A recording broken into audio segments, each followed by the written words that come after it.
basically to educate and train foreign troops to defend themselves and to stop bullets.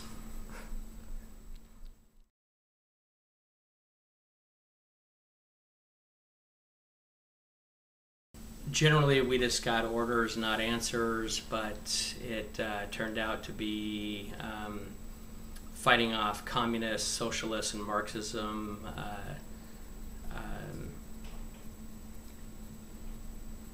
troops and ideals from Cuba and Russia that were influenced in the area, and as well as conflict. And the conflict was basically there was a Marxist government, and they El Salvador and Nicaragua tried to take over Honduras, which used to be called British Honduras, and then they called it Honduras because Britain hightailed it out of there. They couldn't handle all the action, and there was coup d'etats constantly. And people just bloodbaths, just really nasty coup d'etats, and America intervened to stop the Marxism and the socialism and the communism, which are essentially the same three things, in my opinion.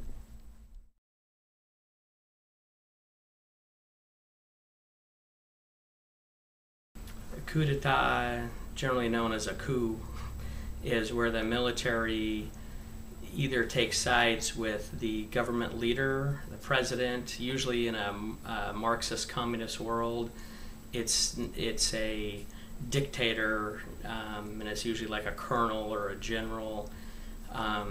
So the citizens and the military either takes as an uprising, and the military either takes sides with the president or the dictator, or they take sides with the people and they overthrow the government and change the government one way or other.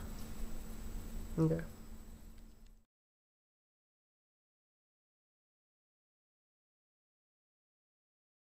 Yes, it started in '83 in Grenada, which is the Eastern Caribbean Sea, but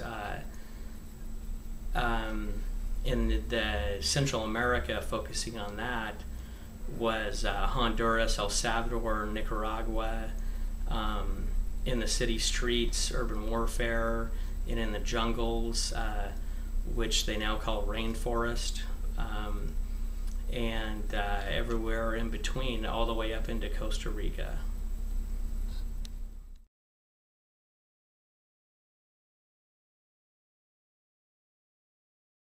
It was basically all of Central America, all through the 80s, was a secret war, and that's why they call it the Iran-Contra scandal. But it was a secret war, and the media didn't cover it much until it was exposed, with Oliver North, who took the hit for Alexander Haig, Ronald Reagan, Dick Cheney, and Donald Rumsfeld,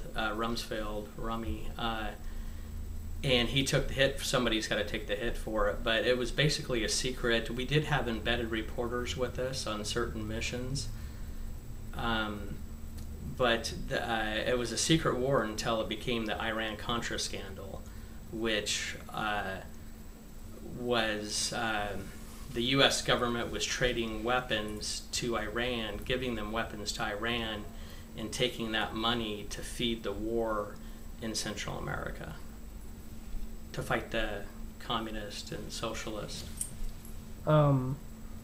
With the military perspective, like your officers and such, like what did they tell you? Like, from your opinion, you knew it was about communism. Did they tell you it was about communism?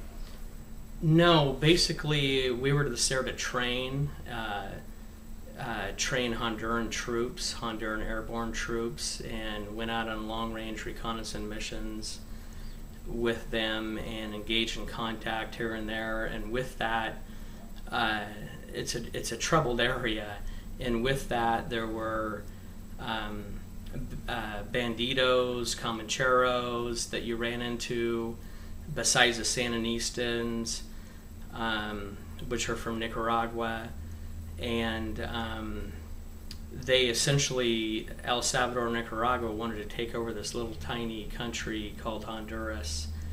And so there was a lot of action going on, and plus the drug war, back to Nancy Reagan, the war on drugs, that all intertied with the Iran-Contra scandal. And so there were huge drug cocaine pits out in the jungle, which they now call rainforest. And we would have to, we would be engaged by just stumbling across those things, and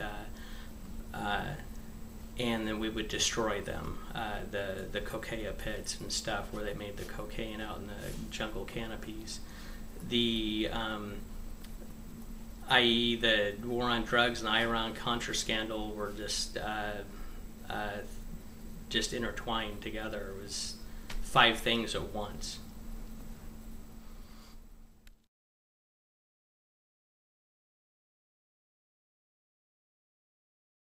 During that whole time in Panama, there was a lot of action going on all over the globe, and I do remember that.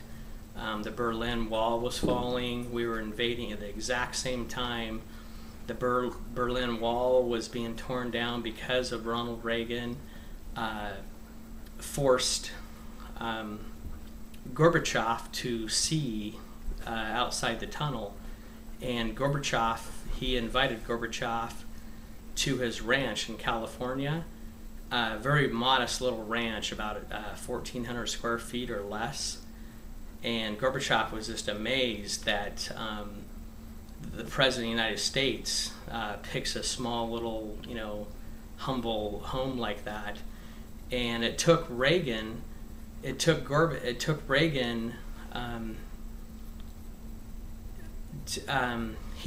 Gorbachev in a helicopter and flew all over California and pointed down at the ground and said, "Look, this is the way it is in all of America from sea to sea, that there's 2 cars in the driveway, a boat, a pool in the backyard." And that's what it took for Gorbachev to see that we weren't the bad guys, and that's where the beginning of the communism fell.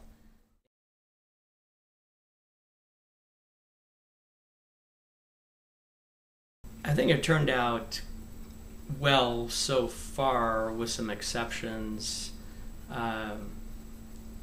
with Ronald Reagan and stuff being in charge at the time, and Dick Cheney and Rumsfeld and Alexander Haig. We got the job about 95% accomplished. They're still fighting to this day, but we did put our boot on their throat and told them when to spit and calm down the Sandinistas, and it's still going on to this day, but I think we did a great good for the world, and especially in that area. But it's hard to help out an area. It'd be like going to Sierra Leone or the Ivory Coast, and it's just a never-ending thing, as well as Baghdad and Afghanistan. 10,000 years ago, one gave one a rock and the other one a stick, and they've been fighting over it ever since. I want the rock, no, I want the stick, I want the rock, I want the stick.